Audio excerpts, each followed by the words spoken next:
Ja, så er det i dag, Danmark Rundt starter den 15. august 2023 her i Aalborg. Start med en indleder med nummer 21, James Shaw. Og så med nummer 22, Danmarks mest berømte overskæg, som jeg plejer at sige, Magnus Kort Nielsen. Det er IF Education, vi har derovre.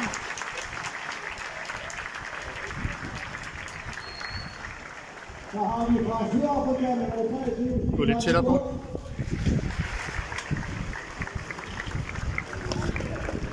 Og så har vi som endnu en dansker med nummer 24, Mikkel Florent.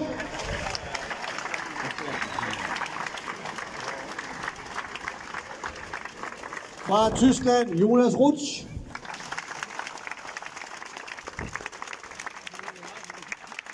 Fra New Zealand, Thomas Scully. Og så ikke mindst fra Thy med nummer 27, Michael Valgren.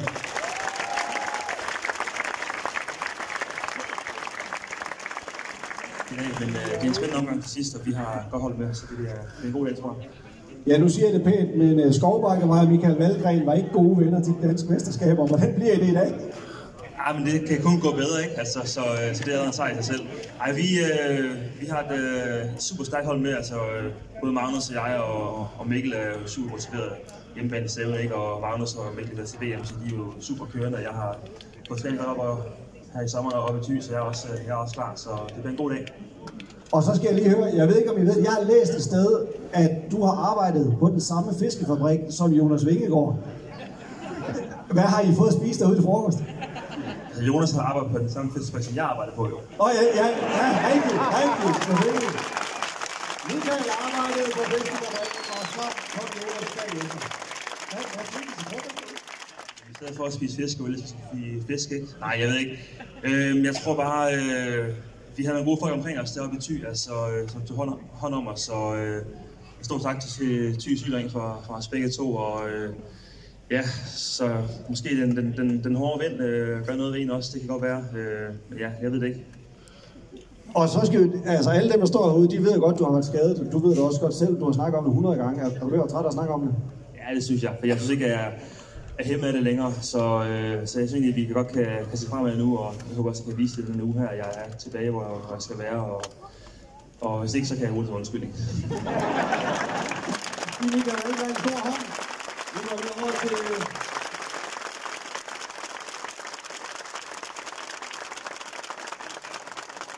til Magnus Kort. Der er jo, bliver ved med masser af mennesker til PostNord Danmark Rundt, kan vi se her. Hvad har du af forventninger til løbet, Magnus Kort? Jeg glæder mig meget, som Valgren siger, det er fedt at være på hjemmebane. Det er ikke mange løb, vi får lov at køre i Danmark, og det er jo et fedt stævne, det her. Jeg har hørt, at de første, de har taget opstilling ude på Skovbakkevej for at have de bedste pladser derude. Hvordan har du det med den bakke? Jamen det er en hård en. Altså, den minder jo lidt om Kidesvej. Måske ikke helt så hård, men den er helt klart deroppe af. Man kan jo også tage Nordtoften. Det er også en god bakke. Du har både kørt Given, og du har kørt turen. Og du har kørt VM. Hvordan er formen? Er der stadigvæk gas i lårene? Ja, det er i hvert fald planen, at der skulle lige være lidt endnu til den her uge. En sidste uge inden ferie? Ja, det bliver det. Ja, siger han og sukker, så er der ferie. Stor hånd til Team IF Education East Coast.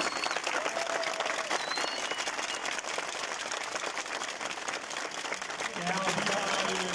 Der kommer et track, fordi Lotto, de er forsinket. Ja, du har 5 dage til at lære.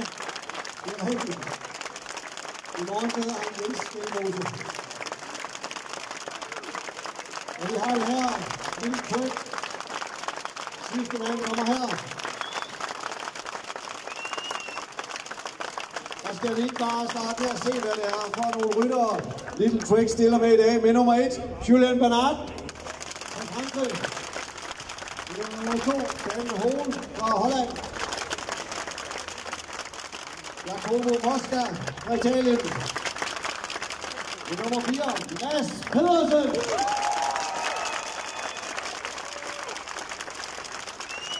Og nu kommer der en, der er dansk mester og vinder af Schweiz rundt, Mathias Skelmose.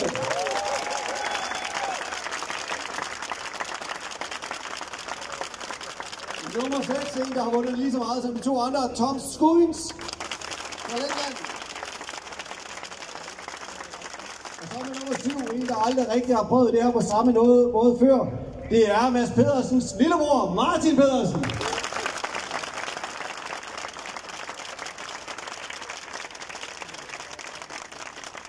Og nu starter vi lige med dig, Mads Pedersen. Hvad har du af forventninger til i dag? Jamen, vi kommer med et forholdsvis stærkt hold, så vi skal vinde i dag. Er det Mathias eller din lillebror, der hentyder til? Det er Mathias. Vinderen af Schweiz rundt. Hvordan har du det selv med Skovbakkevej herude? Jamen, det er jo gået sådan fornuftigt de sidste par år, når vi har kørt DM heroppe, og hvad skal man sige, vi havde skud i den sidste, vi kørte her, specielt Mathias, så må ikke han kan lave et godt nummer igen i dag. Du har jo også vundet løbet her før, så det drømmer du om at gøre igen? Ja, det gør jeg, og altså, Danmark rundt er hårdt, der er mange stjerner til start, og vi har, hvad skal man sige, to kaptajner her også, så vi må lade benene tale, og så må vi se, hvem der kan køre med om sejren. Jeg havde næsten lidt lyst til at tage dig på låret. Har du, altså, du kørte et sindssygt VM, og du har haft kørt Giro, og er der flere kræfter efter den der runde over i Glasgow? Ja, hvis de bare holder indtil på lørdag, så er det fint. Så søndag morgen må de gerne på dag? Søndag morgen, så kan det helt være lige meget, så kan det være en sæson. Det er godt. Det var også det, der sker. Vi kan lige tage herren Mathias Skelmose herovre i den danske mestertrøje. Hvordan bliver det at køre rundt med den på i fødelandet? Og det jeg glæder mig sindssygt meget til. Jeg fik en lille forsmag, da jeg kørte gadeløb i Hadsten, og jeg synes, det danske publikum er fantastisk, så jeg glæder mig virkelig meget til at køre rundt her i Fiat Dannebrog. Og sidst du kørte løb her i Aalborg, der kom du først over målstregen, fordi du kørte fra alle de andre ude på Skovbakkevej. Er det så bare nemt, så gør du bare det samme i dag? Ej, nu kørte vi Skovbakkevej en del flere gange til DM, men ja, vi prøver det. Altså, masser af et rigtig godt kort i en spurt, men vi har et stærkt hold, men vi tror, det bliver en spurt i dag. Når man kigger på papiret, så står I vel også med det stærkeste hold til års på Snor Danmark rundt. Så alle andre vil vel også sidde og kigge på jer, at I skal tage ansvar. Ja, selvfølgelig er det det, men Quickstep har måske den hurtigste mand i verden lige nu, eller i hvert fald en af dem, og de burde også have noget kontrol. Det er en etape, de kan vinde også, og selvom vi har et stærkt hold, så er vi ikke de eneste, der gerne vil vinde. Det bliver vi klogere på lige om lidt. Giv en kæmpe hånd til Eddie Truex fra USA.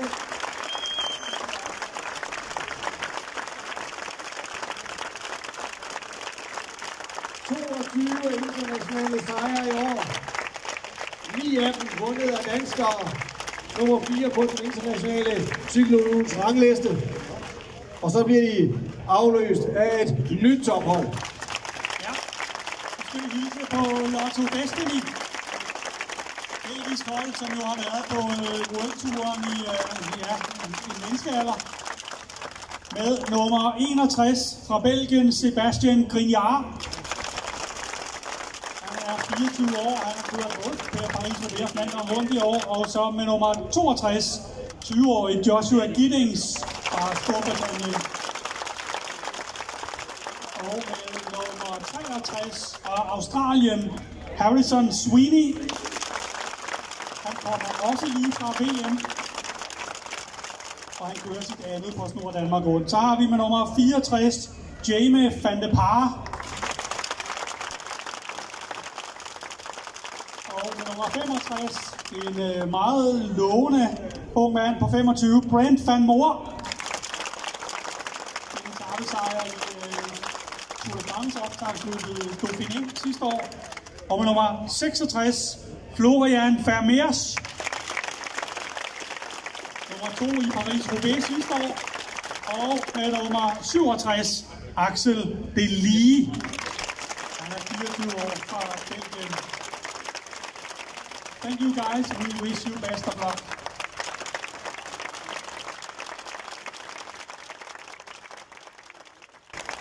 Så er det Alpecin de König med Søren Kragh. Med nummer 11, Søren Kragh Andersen, altså fra Danmark. 2 etappesejre i Tour de France har han i karrieren. Sidste år blev han nummer 4 i Snor Danmark rundt, og han har også en sejr i år i Frankfurt. Med nummer 12, Ramon Singeldam. Også Tour de France fra i år. Og nummer 13, Nicola Conti fra Italien. Med nummer 14, Oscar Riesebæk fra Holland. Og fra Australien, Jensen Flowright. Og med nummer 16 fra Italien, Christian Sparagli. Og med nummer 17, Fabio van den Bosch, som i øvrigt vandt VM-bronze på indløb i Glasgow her for nogle dage siden. Søren Kragh Andersen, nummer 4 sidste år i PostNord Danmark rundt. Hvordan skal du gøre det bedre i år? Jamen, jeg kører forhåbentlig hurtigere. Og det er jo et godt udgangspunkt i hvert fald. Ja, altså, jeg ser frem til den her uge her, og jeg synes, etaperne ser rigtig gode ud, så jeg glæder mig. Er det sådan et løb, du ser frem til sådan det meste af sæsonen, og plotter ind og siger, at det her løb, det vil jeg gerne køre, når man ligger sæsonplanen? Ja, helt sikkert. Da holdet sagde, at de også havde planer om, at jeg skulle køre, var jeg selvfølgelig super glad, så jeg er glad for at være her igen i år. Hvem skal du holde øje med, hvis du tænker på det samlede klassement? Ja, men jeg tror, Skelmose og Mads Pedersen, de er nogle stærke rytter, ja. Det havde jeg også regnet med, du har sagt. Søren Kragh Andersen og Albecine Kønig. Held og lykke med det.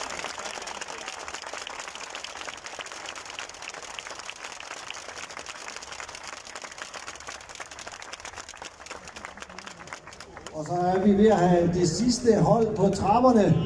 Og dem skal I så selvfølgelig huske at, ligesom i cykelsport, når man kommer til det sidste bjerg, så skal man bruge de sidste kræfter, man har op ad det, for ligesom at vinde skidtet. Så skal I bruge de sidste kræfter, jeg har på at klappe. Ja, så er det fuldstændig.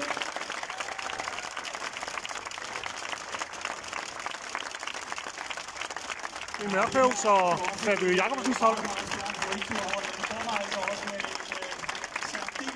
Kompetent gruppe her på 7 ryttere. Vi tager nummer 31, Josef Czerny fra Tjekkiet. Vi starter nummer 32 i den europæiske mestertrøje, Fabio Jacobsen fra Belgien. Og med nummer 33, Michael Mørkøv. Olympisk mester på bane i parløb. Verdensmester i parløb 3 gange, og mange andre flotte placeringer. Han har faktisk også en etapesejr i PostNord Danmark rundt for et par år siden. Lidt mere end et par år, må vi hellere sige. Michael kører sit 12. PostNord Danmark rundt. Da vi var i Aalborg ved DM, kørte han sit 20. senior Danmarksmesterskab. Det er altså noget af en statistik. Med startnummer 34, Kasper Pedersen, som også har etapesejre i PostNord Danmark rundt. En 3. plads samlet er det også blevet til i Belgien rundt i år. Og så kom der desværre et DM her i Aalborg, hvor Kasper styrtede og brækkede kravbenet. Med nummer 35 også en mand, I kender fra Tour de France, Tim de Klerk fra Belgien. Og nummer 36, Martin Stracek fra Slovakiet. Og med nummer 37, Mauri van Sevenant fra Belgien. Nu går jeg ned til Kasper. Hvordan går det med det kravben der? Er du ved at have fundet formen igen, og kan vi regne med noget her i PostNord Danmark rundt? Jamen det går godt. Jeg har været på højdetræningslejr i Andorra op til her, fordi jeg selvfølgelig er super motiveret for Danmark rundt. Det har jeg altid været, når muligheden har været for at køre, så jeg ser rigtig meget frem til det, og det er også det, der har motiveret mig til at komme så hurtigt tilbage i form igen som muligt. Så nu må vi se i dag. Det kommer til at vi får nok nogle svar i dag, hvordan formen er. Det bliver en hård etape her i Aalborg. Ja, for det er vel dit første løb, siden du styrtede til DM? Ja, det er det. Jeg måtte lige holde lidt pause i et par uger, og så tog jeg også direkte på træningslejr for at blive klar igen. Så det er dejligt at have rygnummer på igen, og så i samme by, som jeg styrtede. Så ja, det er dejligt at være tilbage, og jeg håber, det går bedre. Held og lykke med det, Kasper. Vi går lige over til Michael Mørkøv. Michael, du er sådan en slags vejkaptajn for det her Sudal Quickstep. Hvordan kommer I til at gribe det her løb an? Jamen, det er jo lidt svært at spå om, hvordan det udvikler sig i finalen, men hvis vi ser tilbage på DM, så var der jo stor splittelse, og bestemt ikke nogen massespurt, men vi har jo Fabio med her, som er europamester, som er en af de hurtigste i feltet, så det er ham, vi håber mest på i dag. Så du kommer også til at køre noget lead-out, hvis det flasker sig på den måde? Det håber jeg. Jeg holder mig i hvert fald til Fabio, og så gælder det om at få ham i en god position efter bakkerne herover. Og så er du også lige kommet tilbage fra VM. Skal du aldrig have ferie, eller? Nej, det hører sig ikke til. Det er også overvurderet. Mine damer og herrer, Quickstep. Jeg synes også godt, de kunne interviewe nogle af udlændingene. Hvorfor interviewer de ikke Fabio Jakobsen for eksempel? Det er sådan lidt for dansk, det her. De fokuserer sådan lidt for ensidigt på danskerne. Jesper Pedersen holder sig på cyklen den her gang. Ellers så vender han aldrig nogensinde tilbage til Aalborg. Men lige om lidt, så begynder alle rytterne. Hvis I lige venter lidt, så får vi Danmarks Cykelunions formand Morten Andersson herop, og så... skal over se starten. Det er en neutral start. Den rigtige start, den går i Nibe, eller ved Nibevej rettere sagt. Nibevej, ikke selve Nibe. Den cykel står i et utroligt godt sted. Ja, der er en del mennesker her til Danmark rundt. Det har aldrig været sværere, det har aldrig været bedre. Så det er jo det er svært at holde benene på jorden, kan man sige. Det er det enestående, og vi ser også, at det smitter af på tilslutningen til klubberne. Så håber jeg, en solforstærk. Her er rytterne tæt på.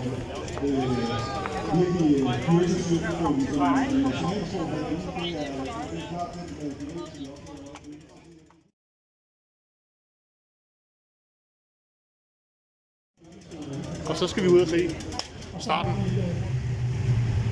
Ja, 7 minutter til den neutrale start her ved Budolfi Plads i Aalborg. Og vi kan se, at det er først nu, de er ved at rydde vejen. Politiet, de kører foran for ligesom at spærre.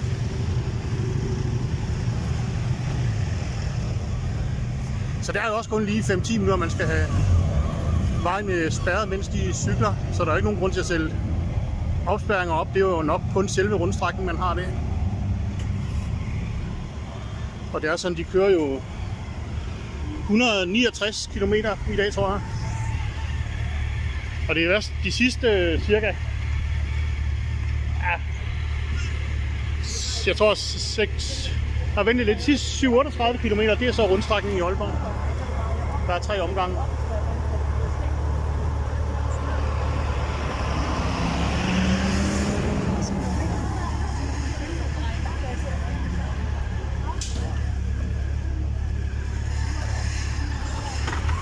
Ja, så er vi en 3-4 minutter før starten.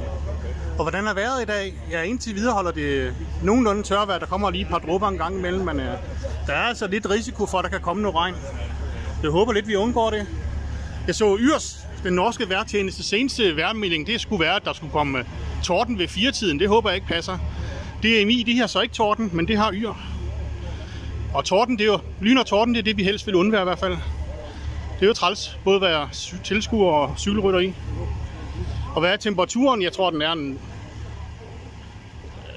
Jeg vil gætte på, at den er en 23 grader cirka, måske 24. Der er lunt, men ikke alt for varmt. Men det føles dog lidt lummert, fordi der er sådan en fugtig luft.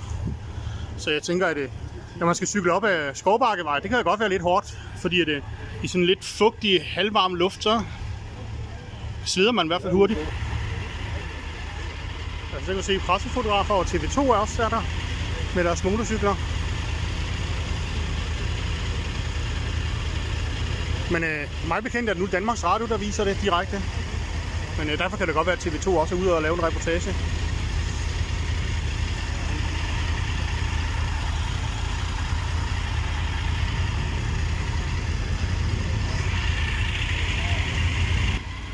har vi løbskommissæren. Så det er lidt ham, der skal give signal, når de skal starte. Og også ham, der holder øje med, om der er uregelmæssigheder, ulovligheder på ruten. Og tæller sig ned. 3 sekunder starter de. Og løbskommissæren er kørt. Ja, de skal ned lige før Skalborg og Storcenter, så skal de dreje til højre af Nibevej, og så går den officielle start der. Det her det er sådan den neutrale start. Det er ikke en del af løbet, det er sådan lidt. De kører ned mod startområdet, så løbet er slet ikke startet endnu, men de kan lige se den her. De kører selvfølgelig kun 20 km i timen her. Lige nu nok mindre. Er det stadigvæk Jesper Vore? Det ligner ham.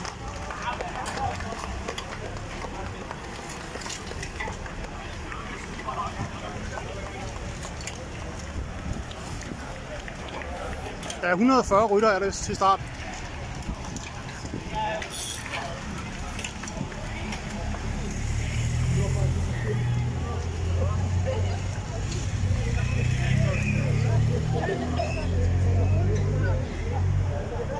Ja, så går der en 3 timer, inden de kommer til Aalborg igen. Så regner jeg med, at jeg skal ud og se dem igen. Hvis ikke det bliver lyn og torden, selvfølgelig. Ja, efter den neutrale start, som jeg fik set ved Budolfi Plads, er jeg ude at cykle en tur. Så jeg vil lige prøve Nordtoften og ude af den er hård. 680 meter lang, siger Strava.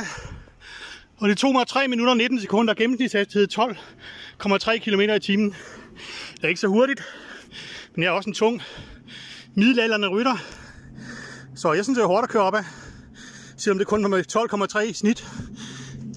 Og 680 meter, det er jo langt for mig. Så cirka 5% stigning i snit. Min personlige rekord er 2:53, så det var 27 sekunder langsommere end min personlige rekord. Men det er altså også lummert i dag. Det er faktisk lummert, når man først cykler op ad bakkerne, som jeg sagde over ved startområdet. Og 250 watt trådte jeg i snit. Det er sådan pænt nok for en motionist som mig. Men altså, når de kører op af de professionelle, så kører de måske 500-600 watt, når de rigtig kører til. Men det er jo en hård bakke, Nordtoften. Ja, så fik jeg set starten på Danmark Rundt. Jeg skal nu hjem og slappe lidt af, og så vil jeg se det på Danmarks Radio. Og så regner jeg med at tage tilbage og se de 3 omgange. Jeg ved ikke helt, hvor jeg skal stå henne. Jeg er jo fristet af at stå ved Skovbakkevej, men der er så mange mennesker. Og Nordtoften, den har jeg lige cyklet op af. Og der er der sådan halvvejs op, lidt over halvvejs op, der er der sådan et sving nærmest. Det betyder, at hvis man står helt oppe ved toppen, så kan man jo ikke se ret meget. Så man skal faktisk stå sådan midtvejs på bakken. Men nu har jeg lige cyklet op ad Nordtoften, så ved jeg sgu dårligt, men jeg gider ikke engang mere, hvis jeg skal. Den er faktisk virkelig hård at cykle op ad. Og ved du hvad, jeg kørte forbi et termometer lige før, der er 27 grader nu. Det kan godt være, det er solen, der er 27 grader. Men altså 27 grader, det er jo varmt. Ja, nu er jeg så kommet hjem, jeg er lige inde på Strava. Her kan vi se data fra Nordtoften, 0,68 km, så lige knap 700 meter lang stigning. 37 højdemeter, det giver en stigningsprocent på 5,3 og ikke 5,0, som jeg sagde. Og så kan vi se, at det tog mig 3 minutter og 19 sekunder. Det var så godt nok 12,4 i snit og ikke 12,3. Og så watt, jeg sagde, det var cirka 250, det var 246. Men nu har jeg ikke wattmåler på, så det er bare noget, den regner ud, og det er sådan cirka. Den tager heller ikke lige hensyn til min præcise vægt og sådan noget. Det kunne faktisk godt være, at den er lidt højere end 246 watt. Fordi jeg tror nok, jeg måske har taget 5 kilo på, siden jeg indtastede min vægt på Strava.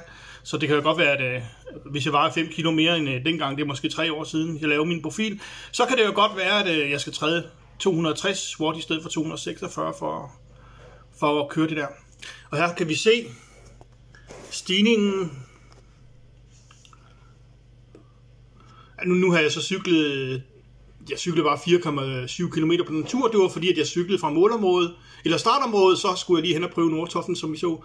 Så kan vi se, her jeg cyklet 4 km, så starter den i 23 meters højde, og så ender den heroppe med 4,7 km, så cirka 700 meter lang. Og slutter i 60 meters højde, så det er så 37 meters stigning, der er. Og så kan vi se, at den er ikke særlig stejl i starten. 2-3%, 4, 3-4. Men så, og det kunne jeg også godt mærke, så efter måske 100-150 meter, så begynder det at blive temmelig stejl. 6-7% hele tiden. Så er den lige nede på 5 et eller andet. Men altså faktisk, selvom den kun er 5,3% i snit, så kan I jo godt se her, det meste af tiden er den faktisk oppe på mellem 6 og 7%. Og her er den oppe på 7,5 også. 7,9 var den også oppe på. Og så flader den lidt ud til sidst, så ryger den igen ned på de her 2-3-4%. Så når man siger, at Nordtoften er 680 meter lang, eller lige omkring 700 meter, og stiger 5,3% i snit. Så er det jo bare tal, fordi hvis vi tager de midterste 500 meter, så vil jeg sige, at de er nærmere 6,5% end 5,3%. Så derfor er det faktisk en rimelig hård bakke. Hvis vi tager de midterste 500 meter, så er det jo måske 500 meter med 6,5% i snit. Så. Og her tager vi også lige den sidste passage op ad Nordtoften om lidt. Vi er i Hasseris herude for Jyske Bank, Matas og så videre. Discount 365, Hasseris centrum. Her går det sådan en lille smule opad på Hasseris vej, inden at man svinger ind til venstre af Nordtoften. Ja, nu cykler jeg selv Nordtoften. I går her ser vi Fabio Jacobsen. Ja, og jeg kørte så opad med lige 12,5 km i timen i snit. Jeg vil sige, så har jeg også før kørt lidt hurtigere opad, men nu var der sådan ret varmt i går. Der var 27 grader, da jeg kørte opad. Her lidt senere på dagen, det var efter der havde været skybrud, der var der altså kun omkring 23 grader, så de har det sådan lidt mere behageligt svalt her, end da jeg kørte opad. Her ser vi starten af Nordtoften, den er ikke stejl. Michael Valgren, han forsøger et angreb i venstre side, bliver lukket ind af Kasper Pedersen, så det må han opgive. Ellers kørte Valgren udmærket. Og Søren Krag forsøger her på sidste passage af Nordtoften, og det er her, den tager til. Selvom bakken er 680 meter lang officielt og kun stiger 5,3% i snit, så er de midterste cirka 500 meter, der stiger den konstant 6-7%. Så i virkeligheden er det jo sådan en rimelig stejl bakke. Den har jo ikke Skovbakkevejs ekstreme stigningsprocenter, som er oppe på 17% på et tidspunkt, mener jeg. Den her, den er ikke over 7-8%. Jeg tror, den lige rammer 8% på et tidspunkt. Men den ligger konstant på 6-7% her på de midterste 500 meter. Og der kan vi også se her, Nordtoften, den faktisk er ret stejl. Vi kan se i baggrunden, at landskabet det hæver sig ret kraftigt, eller sænker sig efter synsvinkelen. Og så er de meget tæt på at være på toppen her af Nordtoften, og ja, det tager den cirka 20 sekunder længere tid at cykle op her end Skovbakkevej, men det er fordi, den er lidt længere. Og her nåede de så toppen, og Fabio Jacobsen, han er altså sat. Og der, hvor jeg stod og filmede fra Nordtoften, det var lige herovre krydset her, hvor jeg lige havde nået toppen.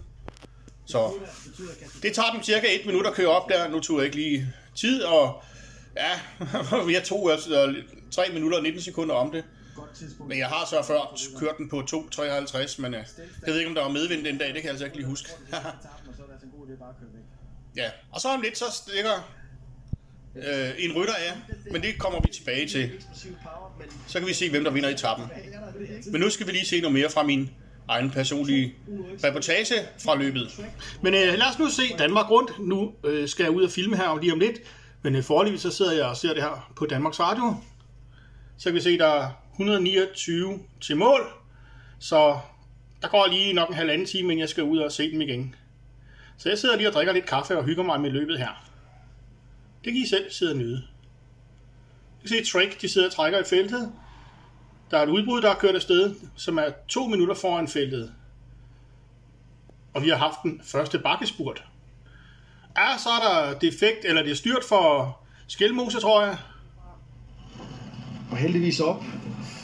Det var ikke godt. Mathias Skelmose. Men det ser heldigvis ikke alvorligt ud. Daniel Stampe er det fra Surie Kadaras, der er dernede også. Daniel Stampe, han kørte lige ind i... var lige ved at køre ind i mig under DM. Det har jeg også filmet. Han kørte, Daniel Stampe, han var ved at styrte ned ad Naurvej under DM. Og så var han lige ved at køre ind i mig. Og så er der så op igen. Det fik jeg også filmet. Jeg er helt sikker på, at føringsarbejdet slutter rimelig bræt for lille Trek-holder foran. Ja, så skal Trek jo ikke ligge fører, når Skelmose er styrtet. Men forhåbentlig er han frisk igen. Han ser frisk nok ud. Så jeg håber, at han skal ud og køre stærkt op ad bakkerne i Aalborg her om et par timer. Du sagde med at sige, at du skal også bare være klar til på tirsdag. Ja, vi skal lige have med, at Skelmose har faktisk slået armen lidt. Og det viser så, at han håber ikke, det får for stor indflydelse for hans præcision på dagens etape. Men det er jo trods alt primært benene, man kører med i cykling, men hvis man har ondt i armen, kan det også være et problem. Især når man skal køre op ad stejle bakker, hvor man bruger armene meget til at hive i styret med. Og det er faktisk begge armene, kan vi se det, både højre og venstre arm, hvor han har slået albuen. Så der. Grimme sår. Ja, det er jo ikke noget, han ikke kan køre med, vil jeg sige, men han skal da i hvert fald passe på, at der ikke går infektion i det der Skelmose. Det er klassisk dansk sommervejr. 20 grader. Ja, så er der kommet skybrud nu lidt syd for Aalborg, nede omkring Rebild Bakker. Så nu, altså, det holder tørvejr foreløbig her i Aalborg, men ja, der var faktisk lige lidt drøben lige før, men nu holdt det op igen. Og der er nok cirka en time til de rammer rundstrækningen, jeg skal ind og se det, så jeg håber virkelig, at de slipper for regn. Jeg ser den her, og både med lyn og torden, og kommer også forbi Aalborg af de sidste forlydender med en del regn. De får måske en lille smule læg her i Roldskov. Ja, det er lidt træls, hvis vi skal til at lyne. Hvis vi skal til at lyne og torden ude på rundstrækningen, så er det sådan lige et spørgsmål, om man overhovedet vil tage ud. Jeg har nok sådan, hvis der lyner og tordner, så ved jeg da ikke, om jeg skal ud og se det. Sidste år var der lyn og tordne under DM, der så jeg det godt nok, men altså, jeg synes da ikke, det var særligt betryggende, at der var masser af lyn rundt omkring en. Men ja, forhåbentlig slipper vi for lyn og torden. Hvis der er lidt regn, så er det jo, hvad det er, så jeg har en paraply, jeg kan tage med. Men spørgsmålet er det overhovedet forsvarligt at køre, hvis der lyner og tordner. Det kan man jo i højeste grad diskutere, både for tilskuernes og rytternes sikkerhed. Og lige nu er der begyndt at tordne også her i Aalborg. Simpelthen lige for et halvt minut siden. Det er godt, der er 3 kvarters tid til de rammer rundstrækningen, måske næsten en time. Så jeg kan da håbe, at det kan nå at holde op. For jeg er ikke sikker på, at jeg skal ud, hvis vejret er sådan her. Det er jo lidt ærgerligt, når man har glædet sig til det. Og så kan man jo se det på tv, men jeg håber da, at jeg kan komme ud og se det. Hvor er der uvejr ude på ruten nu. Du har ret til, Brind, fordi at havde han haft sin egen Mads Christensen har lige haft en punktering, hvor han var alene i udbrud, så nu er han så blevet overhalet af forfølgerne. Kørt over et kæmpe stor vandpyt. Med det samme. Vel nærmest en halv meter dyb vandpyt. Eller han nu skal arbejde lidt overdrevet meget hårdt for at få til. Se så store vandpytterne er. Og heldigvis befinder vi. Ja, her har vi så feltet igennem den her en form for jordskade, så sagde du, der ikke var grusveje i år, så på Snor Danmark rundt, der har de så sørget for alligevel. Jeg tror mere, det er mudder. Ja, det er markant. Kæmpe vandpytter, de kører over der. Altså, hvis det er gødning, eller hvad det nu er, de har kørt ud på markerne, så samler sig derinde, så er det altså også bare med at lukke munden og tørre flasken af bagefter nede på cyklen. Og det er rent held, hvis feltet undgår punkteringer igennem det her. Ja, det gjorde det heller ikke en Uno X-rytter. Ja, Skelmose har haft en defekt efter også har haft et styrt. Så han har ikke haft en heldig dag indtil videre. Fordi at, det er klart, at hvis Skelmose ligger nede bag. Og ja, det lyner ikke i hvert fald lige nu i Aalborg, men det tordner. Og så længe det ikke lyner, så tror jeg, at jeg tager chancen og tager ud. Så jeg overvejer her om 10 minutter tid at tage op mod Skovbakkevej. Men det styrt regner, så det er jo lidt træls vejr, men jeg har sådan, så længe det ikke lyner, så er det vel forsvarligt at tage ud. Jeg synes ikke, jeg har set nogen lyn endnu, men de siger, det lyner ude på ruten, eller i hvert fald har gjort det. Ja, jeg venter altså lige 10 minutter med at tage ud. Der er stadigvæk 20 km til de rammer rundstrækninger, og jeg skal nok bruge 10 minutter kvarter til at komme hen på Skovbakkevej. Men jeg tror lige, jeg kan vente 10 minutter mere. Jeg håber virkelig, at det lige stiller lidt af med det her skybrud, der er lige i øjeblikket. Det er massivt. Så ser det ud i et målområde nu. Kommer folk gående her med paraplyer, som de har sådan på nu? Ja, der er lysning nu. Det er som at solen titter lidt frem nu, og regnen er stiknet lidt af. Så jeg tror faktisk, jeg kan tage afsted her om 5 minutter. Det ser ud som, at jeg alligevel er heldig. Og så er der det gode ved det her styrt regnet, så er det jo til at få en plads over ved Skovbakkevej. Det her har været umuligt, hvis der har været solskin. Så det er faktisk lige ved, jeg tror, jeg også kan få en hederlig plads derovre. Nu må vi se. Ja, så ankom jeg til Skovbakkevej i rimelig god tid. Fordi der er stadig 13 km til de rammer rundstrækningen, de har 50 km til mål. Regnvejret, det har gjort, at det er ikke så mange, der er. Men der kan nå komme flere endnu. Ja, nu begynder der at komme løbsbiler, Uno X. Og udbruddet har lige ramt rundstrækningen. Og rundstrækningen er altså på omkring 12 km, og der er 3 runder, så det er cirka 36 km, de har til mål, når de rammer rundstrækningen. Og Christian Egholm, Niklas Amdi Pedersen og Mads Østergaard Christensen er i udbrud sammen med 2 udlændinge, hvis navnet jeg har glemt. Men jeg tror ikke, der er nogen af dem, der kan vinde i dag, men man ved jo aldrig. Og Mathias Skelmose, som jo tidligere styrtede og også har haft en defekt, han hænger bagerst i feltet.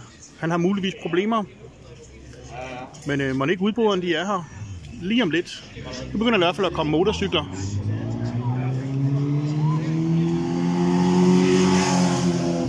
Ja, Ja, det er nok dagens tempo-rekord opad. Nu kommer der 2 motorcykler lige efter hinanden, så kunne jeg godt mistænke, at udbryderne de er her lige om lidt. Det er også 5 minutter siden, de startede rundstrækningen. Ja, det er selvfølgelig længere opad, der er flest folk. Men nu kom jeg lidt sent, så... Men den her plads her midt på er jo også udmærket. Det er faktisk lige her omkring, hvor det er stejlest. Cirka 17%, tror jeg, det er lige omkring her. Jeg tror, at udbryderne de kommer nu. Der skulle være 5 udbrydere i hvert fald.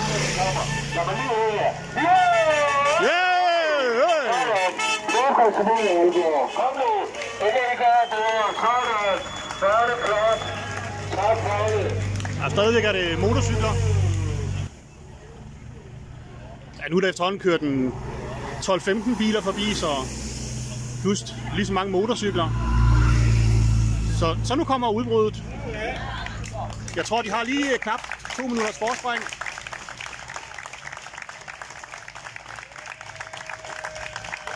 Alle, alle, alle, alle, alle, alle, alle, alle, alle, alle, alle, alle, alle, alle, alle.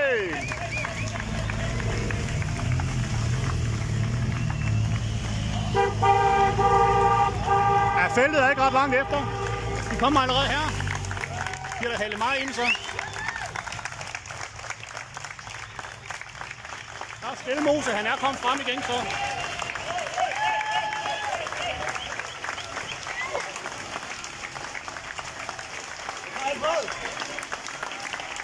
Det er stadigvæk meget samlet felt, men det kommer nok til at ændre sig. Der er Valgren, hænger lidt, og det gør Nordmand han hænger også lidt. Men de er der stadig nede i feltet. Så kommer der en landsholdsrytter der.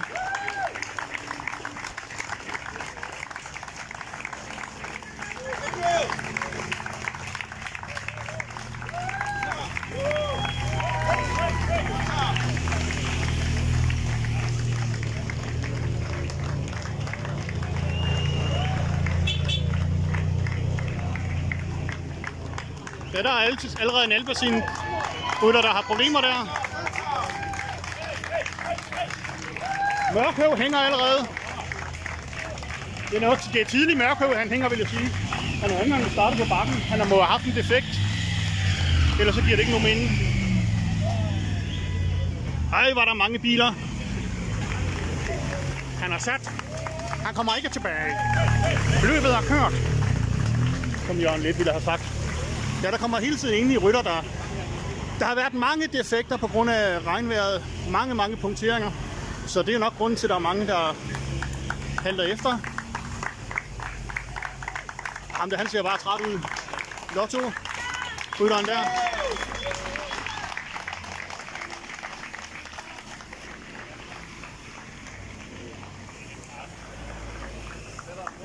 Kommer endnu en rytter der er sat.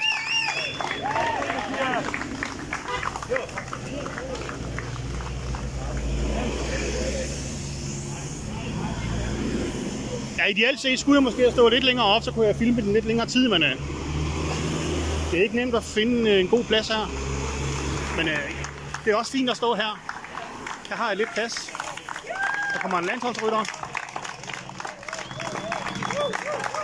Der er også en lille frikrytter, der har svært at finde med.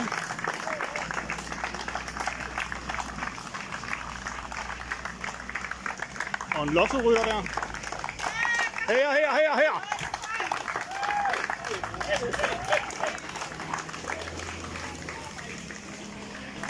Jeg går lidt længere op.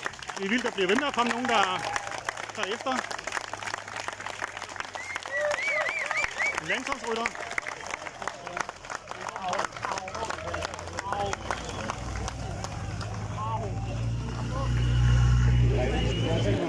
Ja, måske var det et falsk alarm med Skelmose, for jeg læser nu, at han sidder helt fremme i feltet sammen med Kasper Pedersen og Søren Krag.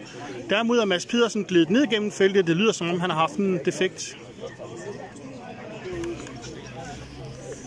Ja, jeg har lige en opdatering. Mads Pedersen han har haft endnu en defekt, så han er cirka et halvt minut efter.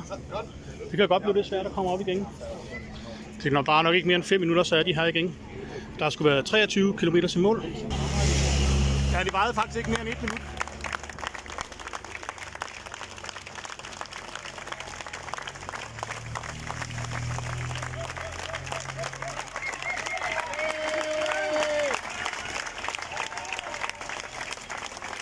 stadigvæk samlet felt, stort felt.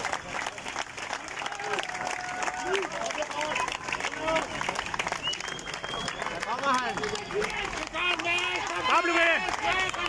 Mads P. og Nordmand. Mads P. og Nordmand, de kæmper sig frem. Ja, han var ikke så langt efter længere, Mads P. Han skal nok komme op igen.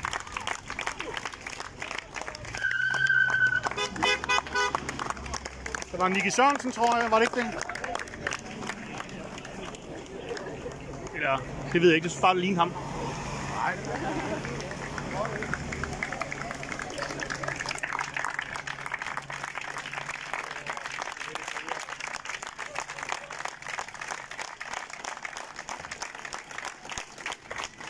Men det er ikke meget spredning, vi har alligevel. Stort felt, hvor der kun er en passage mere på Skovbakkevej, så det kan godt være, at det bliver en samlet sprint, hvor Fabio Jacobsen kan vinde.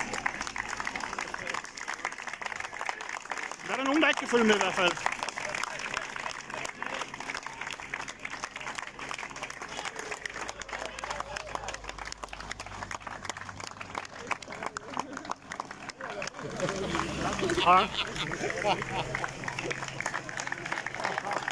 Ja, Mørkøv, han er ikke så god.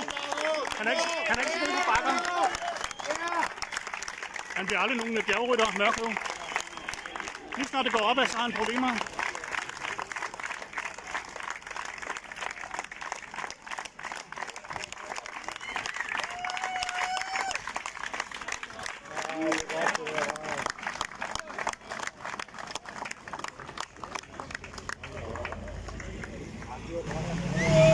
Ja, der er ikke nogen større spredning forrest i feltet, men der er alligevel en masse små ruter bagved. Så der er der udstilling. Bare ikke så meget, som jeg troede.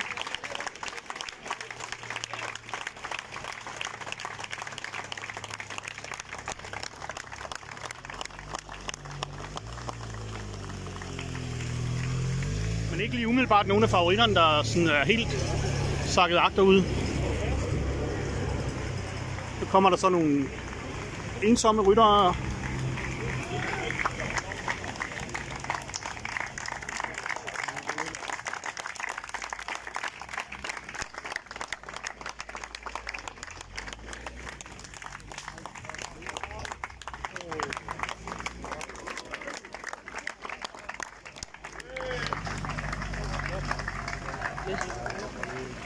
Ja, når man sådan filmer, så skal man lige holde øje med, at man ikke lige stikker kameraet ind foran rytterne, så det er jeg meget opmærksom på. Og bilerne for den sags skyld. Men jeg skal have nogle gode billeder med. Jeg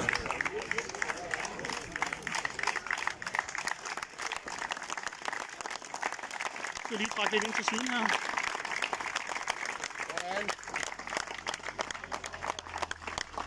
Der er i hvert fald 2 Alpecin ryttere, der ikke kunne følge med. Ja, når de så når toppen her, så er det jo en falsk top, fordi så går det til højre op af Sønder Skovvej. Der stiger det altså også lige en 10-12 meter mere. Ja, der er nogen, der er rigtig langt efter. Jeg tror nærmest, de er nummer sidst og næst sidst.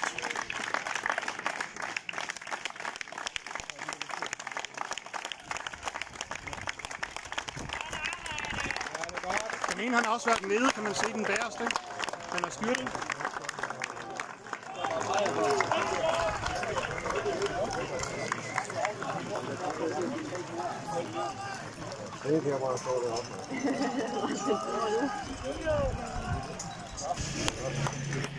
Så tog jeg alligevel fejl, det var ikke nummer sidst og næst sidst. Der kommer 3 mere her.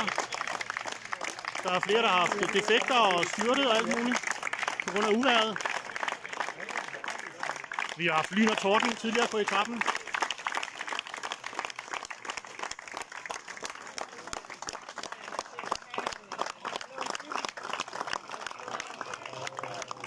Ja, det er virkelig tungt, det der.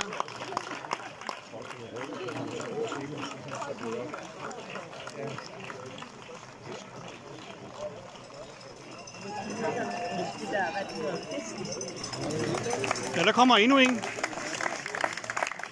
Og de forreste, de har 17 km til mål nu, så de går snart ind på sidste rundstrækning.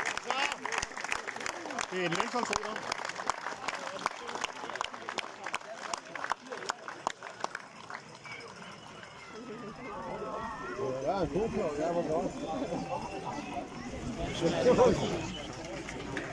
Det er sjovt, alle dem, der er landsholdsryttere, de har svært ved at følge med i dag.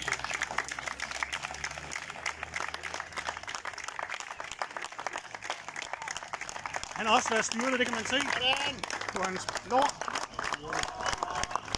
Han kører ellers i et godt tempo, så det må være styrtet, der har sat ham tilbage og intet andet. Det tempoet er fint. Men det er jo fint, han gennemfører trods styrt. Lige nu en opdatering, cirka 15 km til mål, og Alexander Kamp forsøger at stikke af fra feltet, har fået et lille hul. Og Mads P. er tilbage i feltet, og så trækker Trek igen for Skelmose og Mads P. Så kommer feltet for sidste gang og stadigvæk et samlet felt. Og så angriber Mads P. og Skelmose.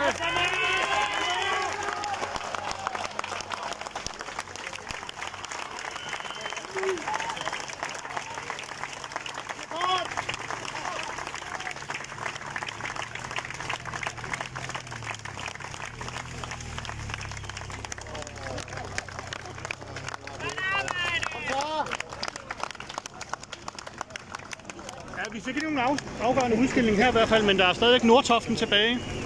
Men det kan jo godt være, at Mads P. og Skelmose de kan få et lille hul op på toppen af bakken. Det er jo lidt svært at se. Men lad os lige tage passagen af Skovbakkevej, den sidste passage op ad Skovbakkevej, som den så ud på DR. Jeg forsøgte med en screen recorder, men det slår det hele down, så det hakker meget. Så i stedet for så filmer jeg bare med mobilen direkte fra skærmen. Her kan vi se Trek Segafredo. Ja, det hedder de jo ikke længere, nu hedder de Little Trek. De ligger og trækker heroppe af Skovbakkevej, som jeg også fik filmet. Her kan vi se, her er den rigtig stejl. Og det var lige her omkring, jeg stod og filmede, der hvor de kører nu. Og det tager dem jo cirka 40 sekunder at køre op til toppen. Det er jo rigtig hurtigt. Og så når den så toppen af Skovbakkevej her, men det er jo en falsk top.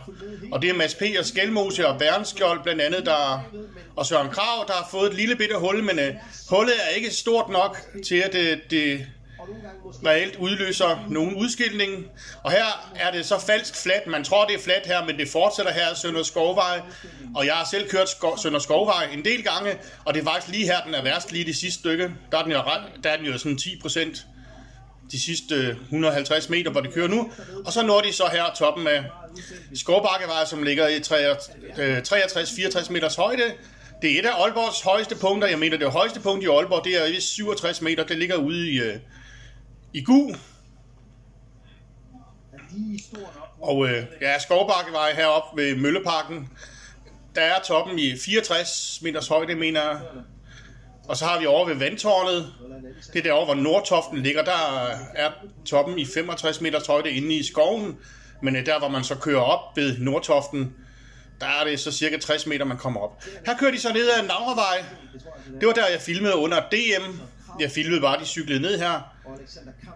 Ja, det var også interessant nok at se dem cykle ned af, men den her gang, der har jeg altså fået en plads ved Skovbakkevej, fordi det er trods alt opad, at der er størst chance for at løbet afgøres.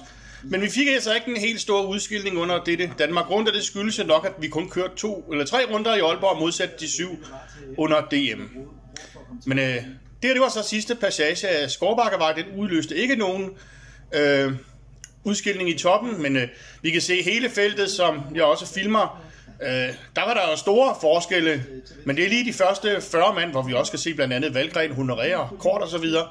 De første 40-45 mænd, de kommer altså samlet til mål, bortset fra det, der sker om lidt. Så stikker nordmanden Bernskjold, som altså her i anden position, han stikker af.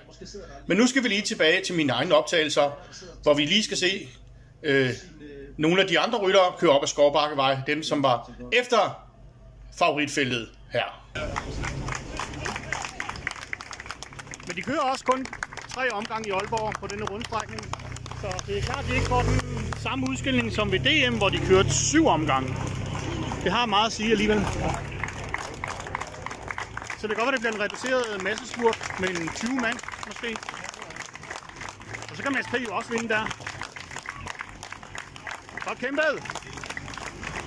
Der kommer en gruppe mere. De er måske 2 minutter efter favoritgruppen.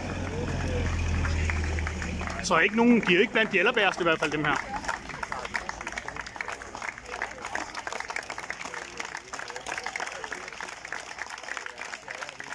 Good fight, good fight!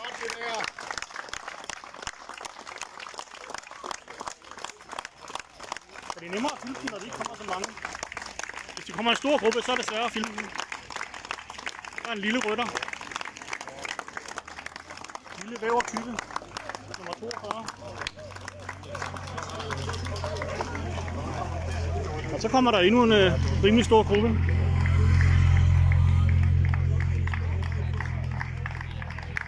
De er måske 2,5 minutter efter eller sådan noget.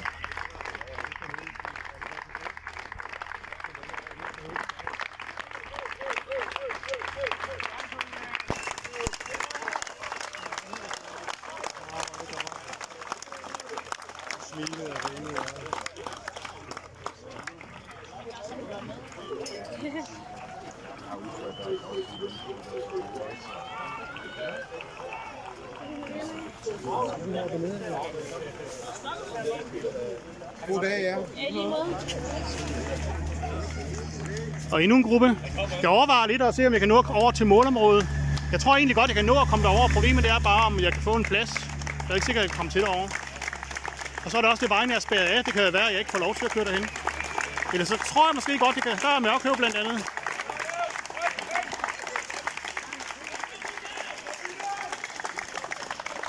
Ja, han er ikke nogen bjergrytter, og heller ikke bakkerytter, Mørkøv. Lige dagrytter og banerytter er det, han primært er. Ja, der kommer endnu et stort felt efter Mørkøv-gruppen, og de er måske 4-5 minutter efter. Sidste tur op ad Skovbakkevej, som har givet en udskilning, helt sikkert, men ikke i absolut i toppen. Men alligevel feltet spredt over det hele. Jeg går lidt længere ned ad Skovbakkevej. Skal lige se, om jeg kan nå over i målområdet til spurten. Jeg ved ikke, om jeg når det. Men jeg vil prøve. Det prøver jeg lige nu. Dernede på bunden af Skovbakkevej.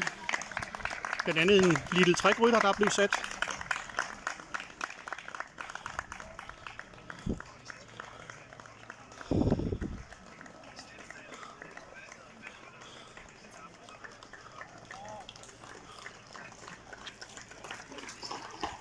Jeg tror, det er den sidste gruppe, jeg filmer her. Selvom der kommer lidt flere efter dem.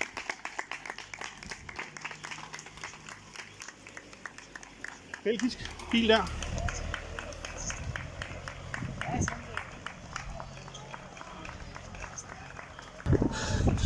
Det skal nok være kørt 2 minutter før.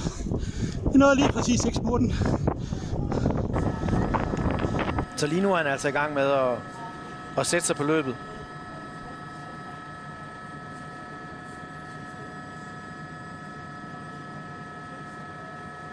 Ham henter de ikke igen. Nej, også fordi der ikke er enighed hernede. Albacete König-mandskabet vil ikke frem og tage føringer overhovedet. Det er lidt underligt. Fuldstændig i stå her. De er altså 3. 1 kilometer til mål, ind under La Flamme Rouge. Værnskjold, der ikke skal kigge sig tilbage nu, men bare hammer afsted. Det bliver norsk sejr, det her. En overraskende udvikling.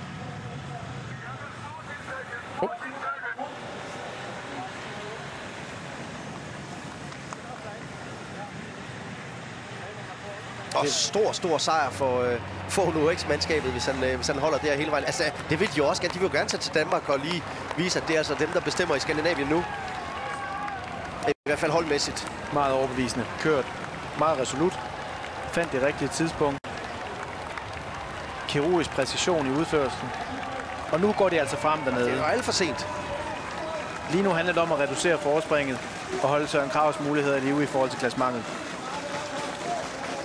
Men det undrer mig bare, at man finder ud af det med 800 meter til mål, i stedet for at gøre det med 5 igen. De sidder, som du også ser, en 2, 3, 4 mand fra Albacete König. Det tager ingenting fra ham her. Søren Værnskjold vinder den første etape af det her års PostNord Danmark rundt, og sprinterne kommer der efterfølgende.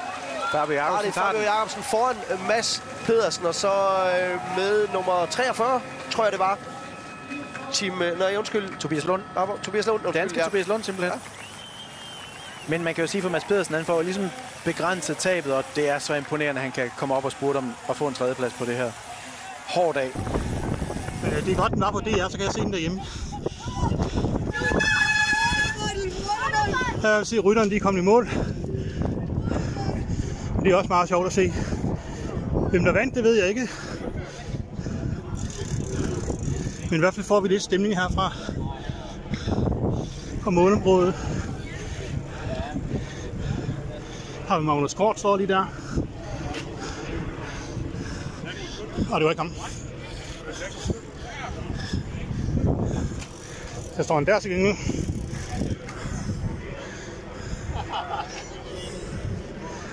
Og Skilmose. Hvem vandt egentlig? For jeg så ikke spurten. Så. Nå, Værnskjold. Og han er også meget god. Var det en spurt, eller stak han bag? Nej, det var han stak lige af med 4 km til mål. Nå, men det var da meget godt gået. Han lige godt tidspunkt. Det minder lige om dengang Lasse Nordmann han vandt for en 4-5 år siden. Der stak han også af kort før mål. Det er også smukt. Jamen, det er også flot. Jamen, det er også flot sådan noget. At man lige slår til på det rette øjeblik. Og det må jeg hjem og se bagefter så. Jeg var over i Skovbarbakke. Jeg troede lige, jeg kunne nå spurten, men det nåede jeg ikke. En byt. Ja, Søren Værnskjold. Nordmand vandt. Og Mads P. Men han er måske glad for at komme med feltet hjem, i og med at han havde 2 defekter.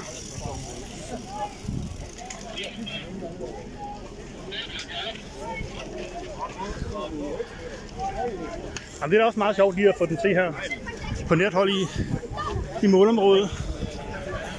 Jeg kunne nok ikke have fået en plads herovre alligevel, selvom jeg var kommet til tiden. Så de holder alle sammen ned. Jeg tror, de skal helt over til Budolfi Plads. Det er jo der fejringen den foregår.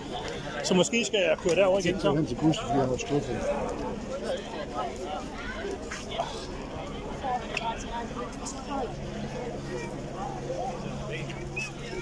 Men jeg fik at se det Kort og Magnus. Kort og Mads P. og Skilmose i nærbilledet. Så det var også sjovt nok. Stod lige 1 meter fra den.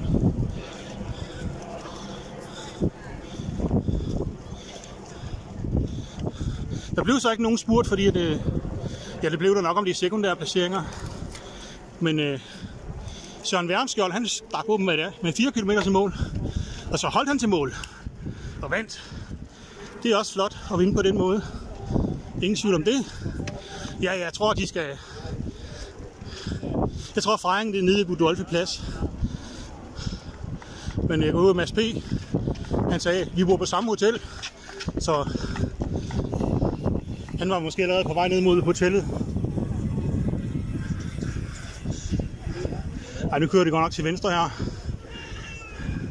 Det kan godt være fejringen det derovre, men det behøver måske heller ikke at se. Jeg kan også bare køre hjem og spise og så se slutningen.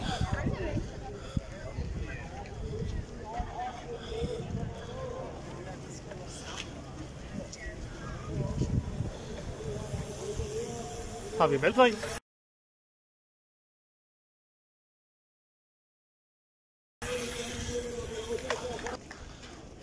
Valgren han hang lidt på bakkerne. Jeg ved ikke helt, hvordan han kommer ind. Stadigvæk ikke helt i form.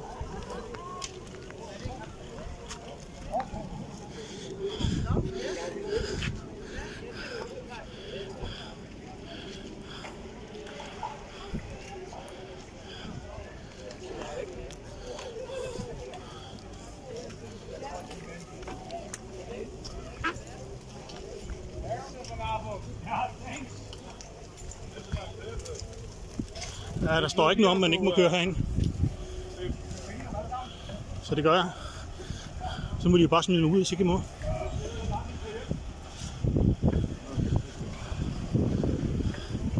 Det er også meget sjovt at se det her. Rytterområdet efter etappen.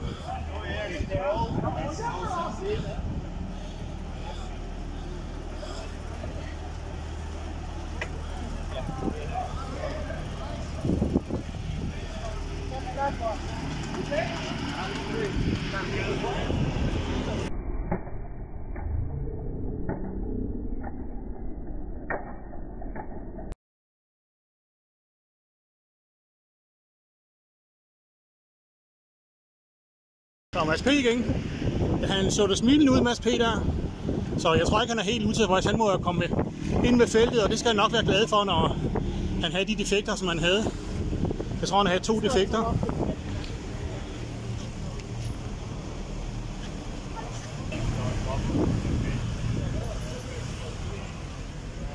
Er vi nu snart ude af det her rytterområde?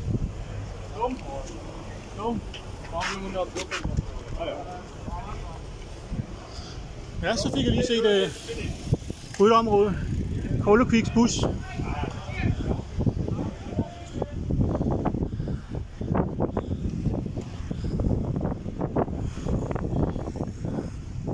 Det er slut her fra Danmark rundt. Det var meget sjovt at se, og heldigvis undgik vi skybruddet på rundstrækningen. Der var andre steder under ruten, hvor de ikke var lige så heldige. Men norsk sejr, så kan de være lidt glade i Norge også. Men hvem det er nummer 2, 3, 4, 5, det ved jeg ikke. Det må jeg have undersøgt.